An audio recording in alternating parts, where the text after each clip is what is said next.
जोडीदाराचा मृत्यू झाला आणि 1.5 वर्षानंतर त्या महिलेनं त्याचंच बाळ जन्माला घातलं. हो, ही कोणती मूवी स्टोरी नाहीये, हे रिअल लाईफ मध्ये घडलं आहे. हे ऐकून तुम्हालाही शॉक बसला ना? इस्रायल मधल्या डॉक्टर हदास लेवीने 2025 मध्ये मुलाला जन्म दिला, पण तिच्या पार्टनरची 2023 मध्येच डेथ झालेली.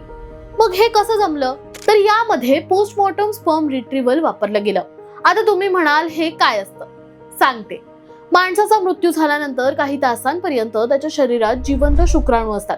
हे शुक्राणू डॉक्टर एका विशेष प्रक्रियेद्वारे सुरक्षितपणे काढून घेतात. हे शुक्राणू फ्रीज करून जतन केले जातात आणि नंतर IVF म्हणजे टेस्ट ट्यूब बेबी प्रक्रियेद्वारे महिलेला गर्भधारणा केली जाते. म्हणजेच त्याच जोडीदारापासून पुढे बाळ होऊ शकतं.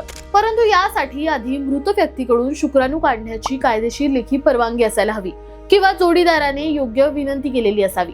बाय द वे, ही पहिली घटना नाहीये. 1980 पासून असे अनेक महिलांनी पतीच्या मृत्यूनंतरही गर्भधारणा करून बाळाला जन्म दिला आहे.